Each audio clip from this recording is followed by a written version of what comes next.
नमस्कार मित्रों, एक बार फिर आप सभी का यूट्यूब चैनल पर स्वागत है जिसका नाम है आइडियल आदर्श सॉल्यूशन। यहाँ ज़मीन से संबंधित और सर्वे से संबंधित सभी समस्याओं का सॉल्यूशन किया जाता है। इस पर आपको रेगुलर वीडियो देखने के लिए मिल जाएंगे, इसलिए आप इस चैनल को सब्सक्राइब कर लीजिए और वीडियो को लाइक करके शेयर भी कर दीजिए।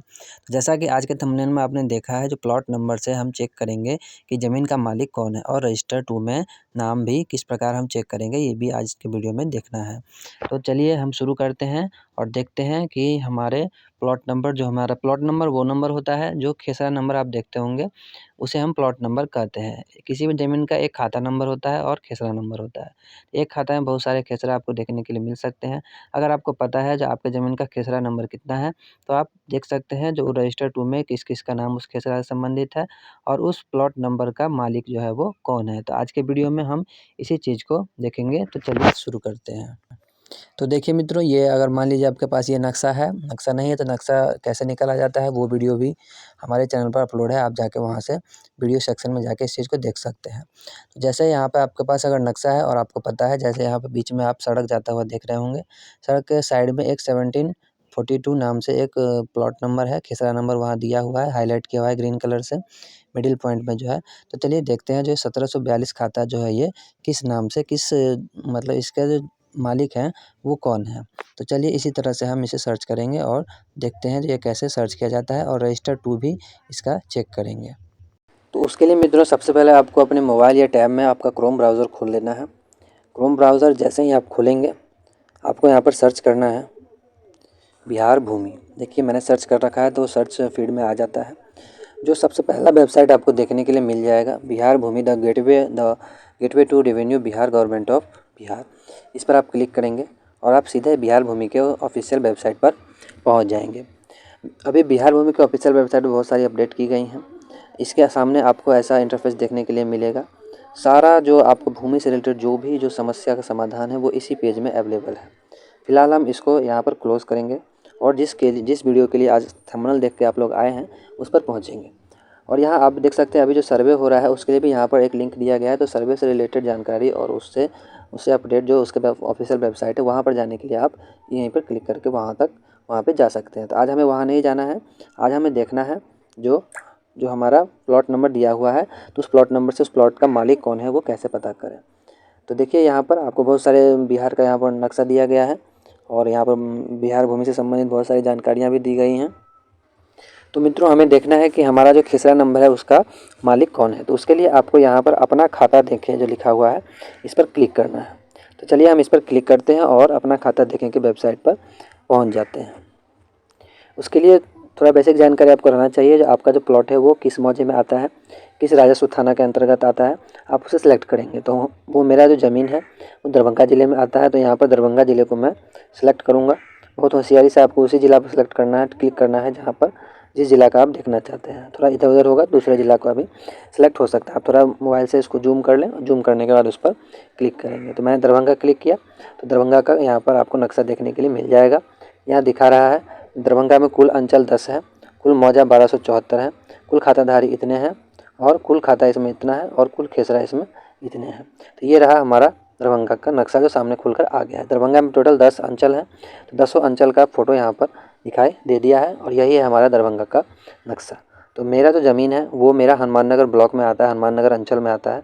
तो मैं हनुमान नगर को क्लिक करूँगा। थोड़ा सा जूम करके आप क्लिक करेंगे, जूम ऐसे कर लेंगे, उसके बाद यहाँ से आप क्लिक करेंगे इस पर, तो ये आपको उसी अंचल के सामने खोल के ले जाएगा। देखिए उस पर क्लिक करने के बाद ऐसा इंटरफेस आपके सामने आएगा।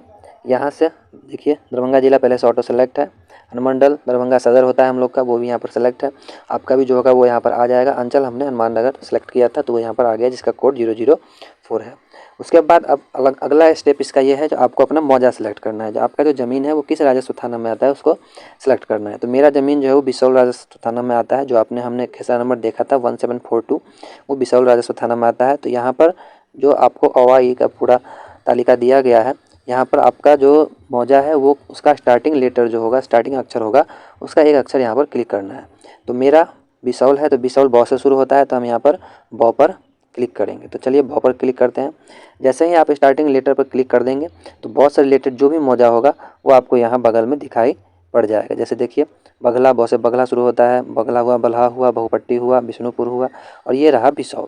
बिसौल पर हम क्लिक कर लेंगे। ये है हमारा बिसौल जिसे हमें देखना है। और ये इसके बगल में जो 195 आप देख पा रहे हैं, ये इसका राजस्व थाना हो गया, राजस्व थाना नंबर। तो चलिए बिसौल पर हम क्लिक करते हैं। जैसे ही आप मौजा पर क्लिक करेंगे वो आपका हाईलाइटेड येलो कलर का हो जाएगा, तो आप समझ जाएंगे जो आपका मौजा सेलेक्ट हो गया है। उसके बाद मित्रों आप यहाँ नीचे देख पाएंगे जो अब आपको ज़मीन का मालिक खोजना है जो किसके नाम से है, उसके लिए बहुत सारे यहाँ पर आपको रास्ते दिए गए हैं। पहला दिया है जो मौजा के समस्त खातों के नामानुसार देखें, उस मौजा में जो भी खाताधारी होगा उसका सारा नाम यहाँ पर आ जाएगा। दूसरा दिया गया है जो मौजा के समस्त खातों को खेसरा के अनुसार देखें, मतलब सारे जितने भी खेसरा अनुसार जो भी होंगे वो यहाँ पर आ जाएंगे। पहला में नाम के अनुसार, दूसरा में खेसरा के अनुसार, लेकिन टोटल। और तीसरा में यहाँ पर दिया गया जो खाता संख्या से देखें। अगर आपको अपनी ज़मीन का खाता संख्या पता है तो यहाँ आप खाता संख्या पर क्लिक करेंगे और खाता संख्या के सामने यहाँ पर डिसेबल जो लिखा हुआ यहाँ पर वाइट कलर का बन जाएगा, और आप वहाँ पर अपना खाता नंबर देंगे और आप आगे के यहाँ पर खाता खोजें पर क्लिक करके आप आगे इसको खाता खोज सकते हैं। लेकिन हम खाता नंबर से नहीं देखना है हमें। जैसे देखिए हमने यहाँ पर खाता संख्या से देखें पर क्लिक किया, यहाँ पर हाईलाइट हो गया, यहाँ पर हम खाता नंबर देंगे और खाता खोजे पर क्लिक करेंगे तो आपका खाता के हिसाब से खुल जाएगा। लेकिन खाता तो हमको पता नहीं है, हमें केवल प्लॉट नंबर पता है, प्लॉट नंबर यानी खेसरा नंबर। तो खेसरा नंबर को हम यहाँ पर इसके नीचे जस्ट नीचे दिया गया है जो खेसरा संख्या से देखें, यहाँ पर लिखा है जो खेसरा संख्या से देखें। तो खेसरा संख्या से देखें पर टिक करेंगे, टिक कर दिया हमने। उसके बाद यहाँ जो डिसेबल दिख रहा है वो इनेबल यहाँ पर हो जाएगा, और यहाँ पर हम अपना जो खाता हमारा जो खेसरा संख्या था वो यहाँ पर हम दे देंगे। तो दोस्तों हमारा खेसरा संख्या क्या था, अभी हमने वीडियो में प्लॉट में देखा तो हमारा प्लॉट नंबर था 1742। 1742 हमने दे दिया। उसके बाद हम यहाँ पर क्या करेंगे, जो आगे जो यहाँ पर अपना खेसरा नंबर देने के बाद यहाँ पर खाता खोजे जो लिखा है इस पर क्लिक कर देंगे। तो लीजिए हमने खाता खोजे पर क्लिक कर दिया। अब ये खेसरा नंबर, ये प्लॉट नंबर जिस भी खाताधारी के नाम से होगा उसका डिटेल नीचे आ जाएगा। अभी कर्सर घूम रहा है, सर्च कर रहा है, लोडिंग हो रहा है, आप थोड़ा वेट करेंगे और उसके बाद आपके सामने नीचे खुलकर आ जाएगा। चलिए तो लोडिंग हो चुका है, अभी से आप स्क्रॉल कीजिए, नीचे देखिए यहाँ पर पूरा डिटेल उसके नाम से आ गया है। ये है क्रम, इसका सीरियल नंबर दिया है 1, मतलब इस खेसरा का एक ही आदमी का नाम है। रैयतधारी का नाम 1742 जो है वो नारायण देवी के नाम से है, नारायण देवी हैं। और फिर ये उनके पति हैं या पिता का नाम यहाँ पर हो सकता है, तो ये पति हैं श्यामनंदन चौधरी इनके। और ये रहा खाता संख्या। खाता संख्या देखिए हमको नहीं पता था, अब हमें पता चल गया जो 1742 खेसरा 1742 प्लॉट नंबर का खाता नंबर 158 यानी 158 है। फिर इस खाता संख्या में जितने भी खेसरा राम नारायणी देवी के नाम से हैं वो यहाँ पर आ गए हैं। अब इसका ये तो आपको शॉर्ट डिटेल यहाँ पर दिखाई दे दिया है, लेकिन अगर आपको उसका फुल डिटेल देखना है तो यहाँ देखिए अधिकार अभिलेख में देखें पर क्लिक कीजिएगा तो आपको इसका फुल डिटेल यानी खतियान सामने खुलकर आ जाएगा। तो चलिए हमने इस पर क्लिक कर दिया है। अब देखते हैं जो ये खुलकर आता है कि नहीं। अब वीडियो आपको अच्छा लग रहा है तो वीडियो को लाइक कर दीजिए और ज़रूरतमंद लोगों के पास शेयर भी कर दीजिए। और अगर आपको मुझे सपोर्ट करना है और आप चाहते हैं कि मैं ऐसे ही रेगुलर चैनल पर वीडियो बनाते रहूं तो आप चैनल को सब्सक्राइब भी कर सकते हैं। तो चलिए देखिए हमारे सामने ये खुलकर आ गया है। अब आगे इस पर डिस्कस करते हैं। ये पूरा खतियान है जिसे हम ऑनलाइन डिजिटल खतियान कहते हैं।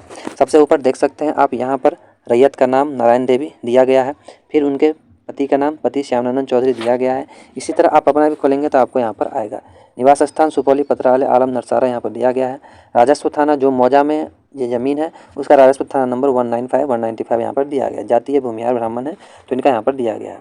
जो ज़मीन हमने खोजा था उसका खाता नंबर यहाँ पर दिया गया है। पहला नंबर में 158 इसका खाता नंबर है। रैयत का नाम ऊपर ही दिया गया इसलिए यहाँ पर नहीं दिया है। उसके बाद 158 खाता से रिलेटेड जो भी खेसरा है वो यहाँ पर आपको देखने के लिए मिल जाएगा। जैसे 169 हुआ, 253 है, 254, 258, 259, 263 टोटल खेसरा यहाँ पर देखने के लिए आपको मिल जाएगा। उसमें आपको खेसरा के साथ साथ उस प्लॉट में जो चौहद्दी हैं वो भी यहाँ पर देखने के लिए मिल जाएगा। इसका दो डायरेक्शन जो होता है, मेन डायरेक्शन होता है, एक नॉर्थ और एक साउथ। और मैप की भाषा में भी आप जानते हैं जो दो पोल मेन पोल होते हैं, नॉर्थ पोल और साउथ पोल। तो इसीलिए ज़मीन के मामले में भी आप देखेंगे जो आपको पूरा पश्चिम का चौहद्दी सब जगह देखने के लिए नहीं मिलेगा, लेकिन उत्तर और दक्षिण का चौहद्दी आपको देखने के लिए मिल जाएगा। तो जैसे 169 खेसरा जो है इसमें चौहद्दी आप देख सकते हैं जो उत्तर में सुमेरी ठाकुर और दक्षिण में मुन्ना देवी। इस तरह से आप अपने भी सारे प्लॉट का चौहद्दी देख सकते हैं। चौहद्दी के बाद आपको ज़मीन का किस्म देखने के लिए मिलेगा, जब वो ज़मीन किस किस्म का है। यहाँ लिखा हुआ है किस्म ज़मीन। जैसे 169 खेसरा नंबर जो प्लॉट नंबर ज़मीन है वो धनहर ज़मीन है तो यहाँ पर लिखा हुआ है। फिर 253 जो खेसरा नंबर है वो भीट ज़मीन है तो यहाँ लिखा हुआ है। तो जो भीट होगा भीट लिखा रहेगा। अगर आवासीय ज़मीन है तो आवासीय लिखा रहेगा, आवासीय है अगर पड़ती आवासीय उस पर नहीं बना है तो आवासीय पड़ती लिखा रहेगा। इस तरह से आपको पूरा डिटेल यहाँ पर देखने के लिए मिल जाएगा। आपकी इसमें ज़मीन के बाद आपको देखने के लिए मिलेगा जो वो ज़मीन कितना एकड़ और कितना डिसमिल है। छठे नंबर रो में आपको ये देखने के मिलेगा एकड़, तो एकड़ तो ये ज़मीन है नहीं, डिसमिल में ज़मीन है। तो यहाँ पर आपको देखने के लिए मिल गया जो 19 डिसमिल 169 खेसरा जो है वो 19 डिसमिल ज़मीन है, 253 27 डिसमिल ज़मीन है। वैसे ही सामने सामने सबका डिसमिल लिखा हुआ है, जो कौन सा खेसरा कौन सा प्लॉट नंबर कितना डिसमिल ज़मीन है। उसका यहाँ पे हेक्टेयर है, अगर ज़मीन हेक्टेयर में होगा, ज़्यादा मात्रा में होगा तो हेक्टेयर में भी यहाँ पर देखने के लिए आपको मिलेगा। उसके बाद दखल या स्वरूप, दखल या स्वरूप अगर किसी के दखल में ये है तो यहाँ पर देखने के लिए मिलता, लेकिन किसी के अवैध दखल के रूप में नहीं है तो यहाँ पर देखने के लिए नहीं मिलेगा। उसके बाद हकीम के तहकीकात मुताबिक लगान एवं शेष, लगान शेष इसका कितना लगता है। कोई भी ज़मीन अगर आप रखते हैं तो गवर्नमेंट को आपको लगान देना रहता है, उसको टैक्स देना रहता है, वही यहाँ पर आपको लिखा हुआ है, जो इसमें 3.4 रुपये जो है आपको इसमें शेष के रूप में देना रहता है। उसके बाद कोई ऐसा कुछ महत्वपूर्ण चीज़ यहाँ पर दिया नहीं गया। सबसे अंत में जमाबंदी नंबर दिया हुआ है, जमाबंदी नंबर नहीं दिया हुआ, नवैत जो है वो कायमी है। कायमी मतलब ज़मीन जो है आपका वो भी कायम है और आप उस ज़मीन का जो भी है सेल डीड या फिर उसको रख सकते हैं। तो ये था पूरा डिटेल हमारे खतियान के बारे में। और इसके नीचे सबसे महत्वपूर्ण बात, इसके नीचे जो डिजिटल खतियान है उसके नीचे लिखा हुआ है वो भी पढ़ लीजिए। देखिए यहाँ पर लिखा हुआ है चालू खतियान को प्रारूप के तौर पर प्रकाशित किया गया, इसको प्रारूप के तौर पर प्रिंट किया गया है, प्रकाशित किया गया है, पब्लिश किया गया है। इस प्रारूप में टंकन या अन्य अशुद्धियाँ हो सकती हैं, इसको जो टाइप करने में कुछ अशुद्धियाँ हो सकती हैं, इसलिए वर्तमान में इसकी कानूनी मान्यता नहीं होगी। इसके आधार पर भूमि स्वामित्व संबंधित दावा स्वीकार नहीं किया जाएगा। अगर आप कहेंगे इसमें मेरा नाम है, मैं इसको प्रूफ मान के कहीं दावा पेश करूं तो आप इसे प्रूफ नहीं कर सकते क्योंकि ये डिजिटली है, इसमें अशुद्धियाँ हो सकती हैं। इसके बाद क्या लिखा है यहाँ पर, इस प्रारूप के आधार पर रैयत अपनी आपत्ति यदि हो तो संबंधित अंचल में जाकर क्या करेंगे, कार्यालय में प्रकाशन की तिथि के 30 दिनों के अंदर दायर करेंगे। इस पर अंचलाधिकारी द्वारा नियमानुसार यथोचित कार्रवाई करते हुए अंतिम प्रकाशन किया जाएगा। तो ये था इस खतियान के बारे में डिटेल जो आपको मैंने पढ़कर यहाँ पर सुना दिया। तो आशा करता हूँ कि आप इसे पूरा समझ चुके होंगे। तो हमने देख लिया कि अगर हमें प्लॉट नंबर पता है तो हम इस कैसे जानकारी प्राप्त करेंगे जो उस प्लॉट नंबर का मालिक कौन है। तो हमने ये पूरा डिटेल पता कर ली, उस प्लॉट नंबर का मालिक कौन है, वो प्लॉट नंबर का ज़मीन कितना है, उसका चौहद्दी कितना है, उसका क्या खाता कितना है ना, और उसमें कितना शेष लगता है और ज़मीन कायमी है कि नहीं है। तो ये पूरा डिटेल हम इसके बारे में जान गए। तो चलिए मित्रों, आज के वीडियो में हमने जाना जो किस प्रकार से खेसरा नंबर पता हो तो हम अपना खाता किस प्रकार से चेक करेंगे और कैसे चेक करेंगे जो उसका मालिक कौन है। तो नेक्स्ट वीडियो में मित्रों हम देखेंगे रजिस्टर 2 में मालिक का नाम कैसे चेक किया जाता है। हमारा खाता खेसरा अब हमें पता हो चुका है, खाता खेसरा के माध्यम से, जमाबंदी के माध्यम से हम कैसे चेक करेंगे जो हमारा रजिस्टर 2 में नाम है कि नहीं है। उस पर रजिस्टर 2 में ये पूरा डिटेल दिया रहता है, जो आपके ज़मीन में से कितना ज़मीन खारिज हुआ, कितना ज़मीन दाखिल हुआ, ये पूरा डिटेल उसमें दिया हुआ था। नेक्स्ट वीडियो में हम इस चीज़ को देखेंगे और रजिस्टर 2 के बारे में विस्तारपूर्वक अध्ययन करेंगे और समझेंगे। तब तक के लिए बहुत बहुत धन्यवाद। अगर आपको वीडियो अच्छा लगा हो और कंटेंट अगर हेल्पफुल लगा हो तो चैनल को सब्सक्राइब कर दीजिए, वीडियो को लाइक कर दीजिए और ज़रूरतमंद लोगों के पास शेयर कर दीजिए। तो आदर्श का बहुत बहुत धन्यवाद। नमस्कार।